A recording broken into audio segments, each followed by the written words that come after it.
타이밍이 모든 것을 결정한다. 그러나 그 타이밍을 준비하는 것은 결국 당신 자신이다. 여러분은 성공합니다. 여러분이 그걸 원했기 때문이죠. 안녕하세요. 하와이 대저택입니다. 여러분, 제가 지금 설명하는 사람은 누굴까요? 자기만의 세계에 빠져 세상과의 소통을 멀리하는 아이, 집에서는 막 짜증을 내고 부모님과 끊임없이 부딪히는 아이, 밤을 새워서 컴퓨터만 하고 심지어 쓰레기통을 뒤져가며 컴퓨터 프로그램을 만들겠다고 소스 코드를 찾고 있는 아이. 네, 바로 마이크로소프트의 창립자이자 억만장자, 그리고 지금은 자선 사업가로 살아가고 있는 빌 게이츠입니다. 지금은 너무나도 당연한 기술이지만 그것이 당연하지 않던 시절에 소프트웨어라는 미지의 영역을 개척한 빌 게이츠의 젊은 시절은 사실 알려진 게 많지 않았는데요. 그래서 오늘은요, 이 빌 게이츠의 첫 회고록이죠.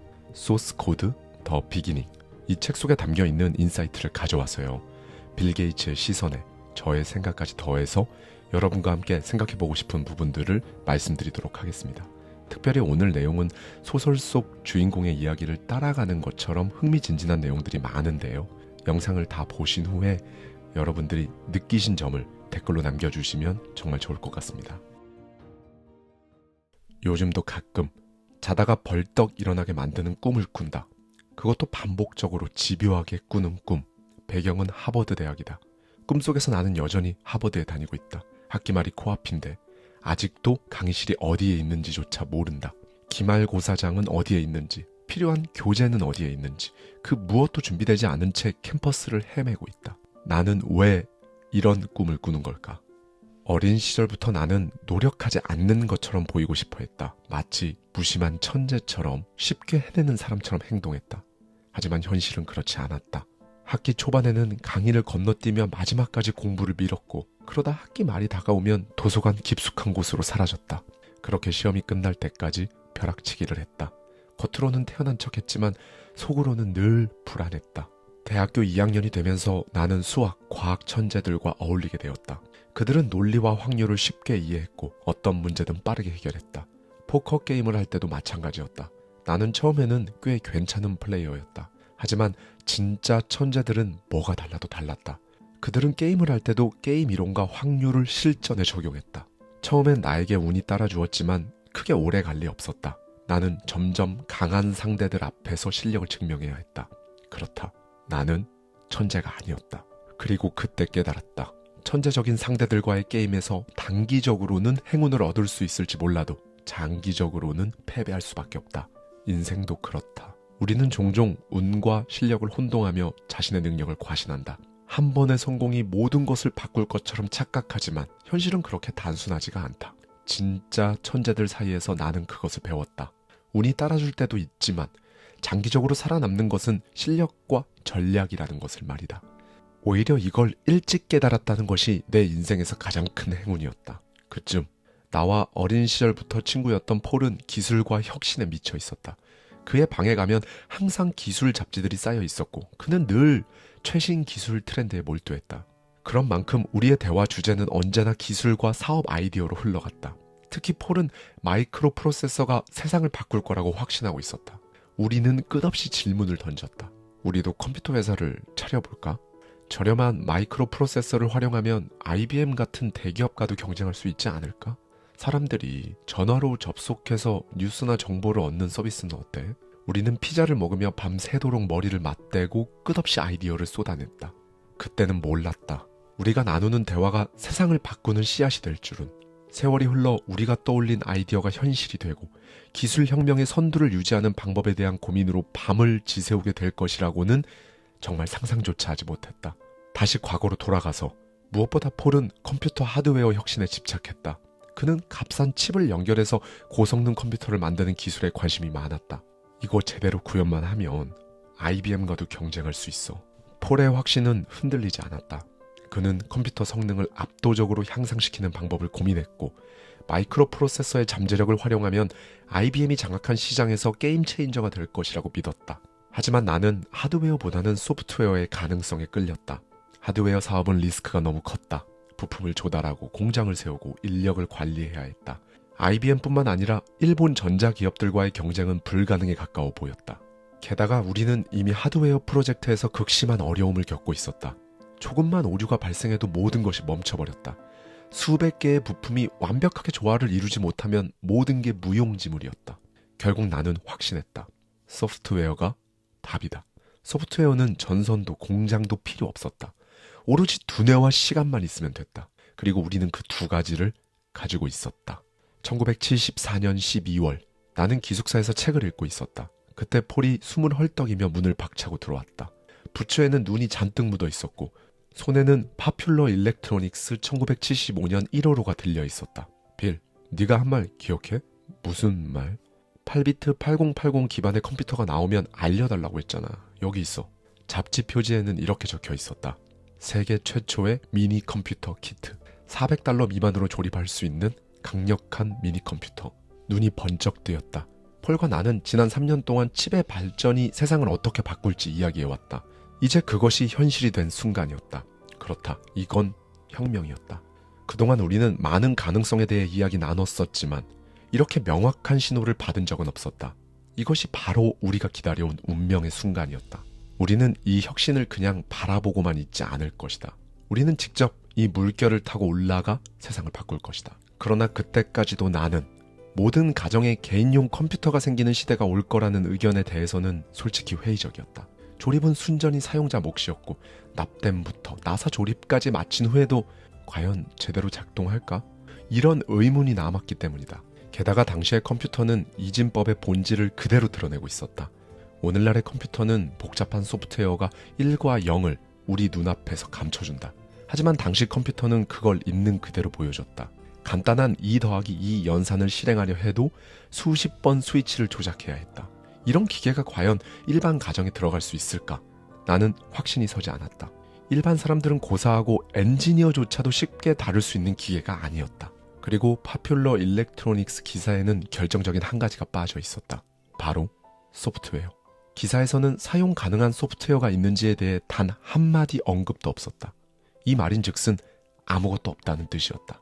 정작 그 기계를 쓸 수 있는 방법이 전혀 없었던 것이다. 폴과 나는 단 하나의 결론에 도달했다.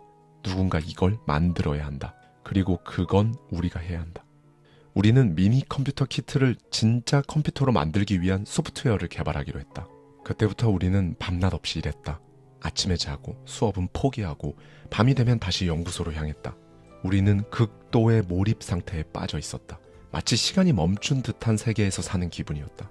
너무 피곤하면 단말기 앞에서 잠들거나 컴퓨터 본체 근처의 바닥에서 웅크리고 잤다. 추운 연구소에서 코트 한 벌로 버티며 컴퓨터에만 몰두했다. 우리의 목표는 단 하나, 진짜 컴퓨터를 만드는 것이었다. 각고의 노력 끝에 우리는 마침내 프로젝트를 완성했다. 그리고 시연을 위한 미팅이 잡혔다. 운명의 순간이 다가왔다. 우리가 만든 프로그램이 컴퓨터로 로드되는데 7분이 걸렸다.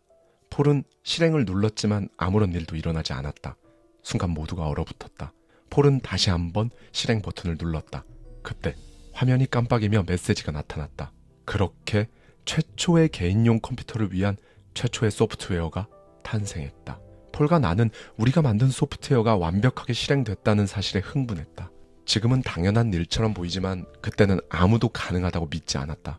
컴퓨터를 아무나 사용할 수도 없었고 소유할 수도 없었다. 정부와 대기업의 전유물이었고 개인이 컴퓨터를 소유한다는 건 그저 허황된 꿈처럼 여겨졌기 때문이다. 그러나 우리는 알고 있었다. 곧 모든 사람이 컴퓨터를 가지게 될 것이다. 그리고 그렇게 만들 것이다. 이제 해야 할 일은 명확했다. 나는 멈추지 않을 것이다. 수백만 명이, 수십억 명이 컴퓨터로 세상을 바꾸게 될 것이다. 물론 우리는 너무 앞서 있었다. 그러나 그건 문제가 되지 않았다. 오히려 이렇게 생각했다. 세상이 준비되지 않았다면 우리가 세상을 준비시키면 된다. 계약을 앞두고 우리는 이름이 필요했다. 앨런 앤 게이츠 컨설팅? 변호사 사무소 같은 이름이었다. 그러다 폴이 말했다. 우리는 마이크로 컴퓨터용 소프트웨어를 만들잖아. 마이크로소프트 어때? 그렇게 마이크로소프트가 탄생했다. 하지만 나의 개인적인 상황은 순탄하지 않았다. 회사의 출발선에 선 그 순간 하버드에서 중대한 문제에 휘말려 있었다. 어느 날 학교 내 연구소 부소장이 나를 불러냈다. 빌, 도대체 연구소에서 무슨 일을 한 거지? 너무 많은 시간을 사용했어. 게다가 승인도 없이 외부인을 데려와 컴퓨터를 사용했더군. 나는 솔직하게 말했다. 그러자 그는 내 컴퓨터의 사용 기록을 내밀었다. 2월 한 달간 11시간, 3월에는 무려 674시간을 사용했다는 것이다. 나는 당황했다.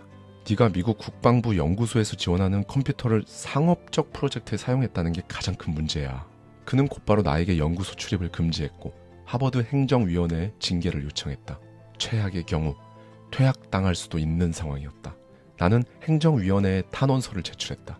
내 행동을 적극적으로 해명하며 세상을 바꿀 혁명의 시작이라고 설명했다. 하지만 그들은 이해하지 못했다. 이 학생은 자신이 저지른 일이 얼마나 심각한지 전혀 깨닫지 못하는 것 같다. 머리는 좋은데 멍청하다. 그들은 컴퓨터 사용 시간만을 문제 삼았고 내가 설명한 미래는 허황된 공상처럼 여겼다. 결국 나는 하버드에서 경고 처분을 받았다. 퇴학은 면했지만 연구소를 다시 사용할 수 없었다. 그러나 나는 멈출 수 없었다. 그날 밤 나는 폴에게 편지를 썼다. 이제 마이크로소프트에 올인할 때야.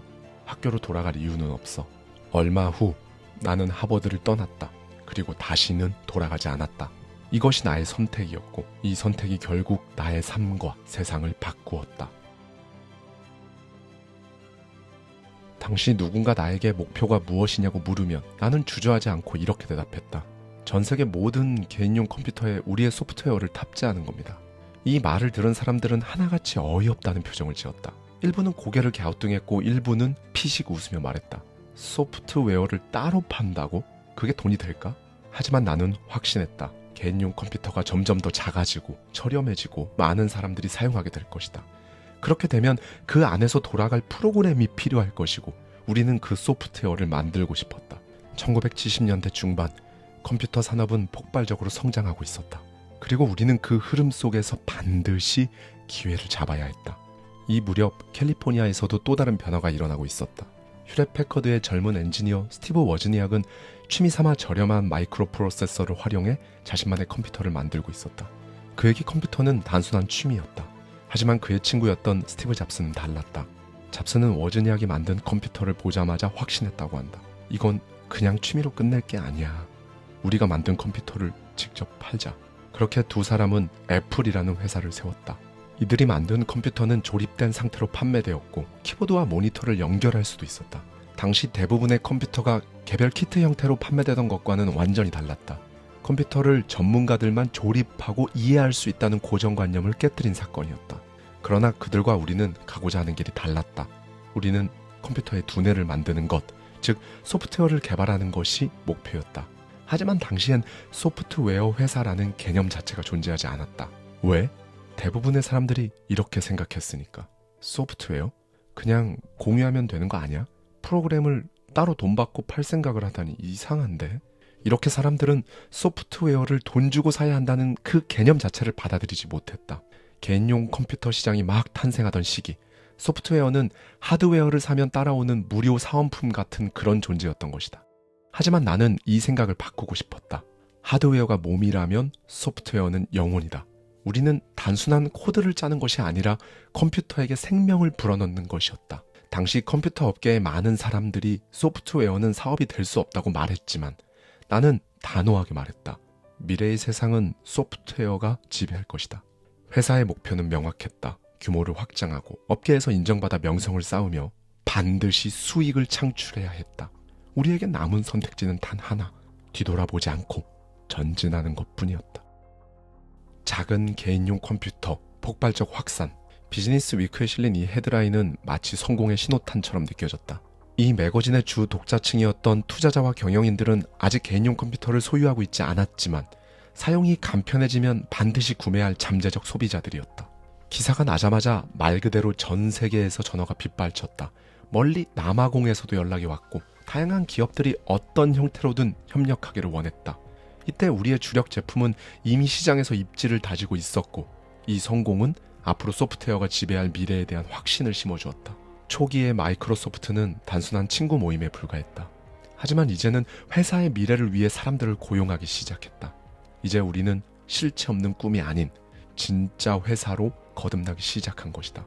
이렇게 컴퓨터 시장은 뜨거운 감자처럼 빠르게 불타올랐고 우리 모두는 그 중심에서 승부를 건 듯 숨가쁘게 달려가고 있었다. 세계 최고의 소프트웨어 기업을 만들겠다. 그 목표는 마치 강 건너편에서도 선명하게 보이는 보물과 같았다. 나는 마이크로소프트를 성장시키기 위해 모든 것을 희생했다. 그 어떤 방해도 허용하지 않았다. 여자친구도 없었고 취미도 없었다. 기회를 잡기 위해서라면 일주일에 80시간을 일하지 못할 이유가 없었다. 물론 몸은 피곤했지만 나는 짜릿한 도전에 목말라 있었다. 그렇게 마이크로소프트는 이제 막 날개를 펴고 있었다. 하지만 나는 알고 있었다. 이것은 단지 시작에 불과하다는 것을. 1977년 4월, 나는 여전히 마이크로소프트의 입지를 위해 분투하고 있었다. 그 무렵 나는 컴퓨터 박람회에 참석하기 위해 샌프란시스코로 향했다. 그것은 새로운 시대의 도래를 예고하는 장이었다. 모든 회사들이 하나같이 개인용 컴퓨터에 집중하고 있었다. 각 부스마다 혁신적인 제품과 아이디어들이 넘쳐났다. 그때 나는 한눈에 그를 알아보았다. 검은색 긴 머리, 짧게 다듬어진 수염, 그리고 세련된 3피스 정장을 입은 내 또래의 남자였다. 그는 몇 부스 떨어진 곳에서 사람들을 단숨에 사로잡고 있었다. 멀리 있었음에도 불구하고 그에게서 강렬한 존재감이 뿜어져 나오고 있었다. 저 사람은 누구지? 나는 속으로 중얼거렸다. 그날 나는 스티브 잡스를 처음 만났다. 당시 애플은 작은 스타트업에 불과했다. 하지만 그들의 접근 방식은 남들과는 확연히 달랐다. 애플 부스에는 단순한 컴퓨터가 아니라 철학과 비전이 깃든 제품이 전시되어 있었다. 마케팅 전략에서도 한 수 위였다. 부스에는 한입 베어먹은 사과 로고가 우아하게 빛나고 있었고 대형 프로젝터를 이용해 방문자들의 시선을 사로잡았다. 박람회장에 들어서는 순간 누구든 애플 제품을 볼 수밖에 없는 구조였다. 그것이 우리가 흔히 알고 있는 애플식 마케팅의 시작이었다. 이 박람회에서의 첫 만남은 나와 잡스 사이의 협력과 경쟁이 교차하는 긴 역사의 시작이었다. 이날의 만남이 우리가 살아가는 세상을 송두리째 바꾸게 될 줄은 그때는 몰랐다. 하지만 한 가지는 확신할 수 있었다. 이제 게임은 시작되었다. 성공 스토리는 종종 사람을 단순한 캐릭터로 축소시킨다. 소년 천재, 혁신적인 엔지니어, 인습을 타파한 기업가 같은 타이틀로 말이다. 그러나 현실은 그렇게 단순하지 않다. 내 삶을 만든 건 한두 가지 요소가 아니었다. 나는 출생부터 행운을 안고 태어났다. 솔직히 말하면 출생 복권에 당첨된 것이나 다름없었다. 그러나 이 운만으로 모든 것이 결정되지는 않는다. 기회가 적절한 시기에 나를 찾아왔고 그 기회를 놓치지 않기 위해 집착에 가까운 노력을 기울였다. 나는 컴퓨터가 거대한 기계에서 작은 칩으로 변해가던 그 순간을 가장 가까이에서 지켜볼 수 있는 운명적인 기회를 얻었지만 단지 감탄만 하고 있지는 않았다. 그 기술이 어디로 가고 있는지, 변화의 흐름을 붙잡기 위해 내가 가진 모든 것을 쏟아부었다. 그렇다. 타이밍이 모든 것을 결정한다. 그러나 그 타이밍을 준비하는 것은 결국 당신 자신이다. 아인슈타인은 말했다. 혼돈 속에서 기회를 찾을 수 있는 사람이 진정한 혁신가다. 지금 돌이켜보면 나는 단순히 소프트웨어를 개발하는 사람이 되고 싶은 것은 아니었다. 나는 문제를 해결하는 사람이 되고 싶었다. 그것이 내 삶을 지탱하는 원동력이었다. 나는 평생 앞만 바라보며 달려왔다. 지금도 대부분의 시간을 수년 후에나 이루어질지도 모를 혹은 아예 실패할지도 모를 혁신적인 도전에 힘을 쏟고 있다. 하지만 나이가 들수록 나는 점점 과거를 돌아보게 된다. 그리고 깨닫는다. 세월이 지나고 많은 것을 배우고 경험했지만 본질적으로 나는 어릴 때와 크게 다르지 않다. 나는 여전히 모든 것을 이해하고 싶어하는 아이다. 나는 여전히 세상이 돌아가는 방식을 알고 싶어한다. 그리고 그것을 이해하는 순간 그 지식을 더 많은 사람과 공유하고 싶다. 그렇다. 나는 지금도 배우고 있다. 나는 지금도 성장하고 있다. 나는 아직 끝나지 않았다. 당신은 어떠한가? 아직도 궁금한 것이 많은가? 아직도 원하는 것이 많은가?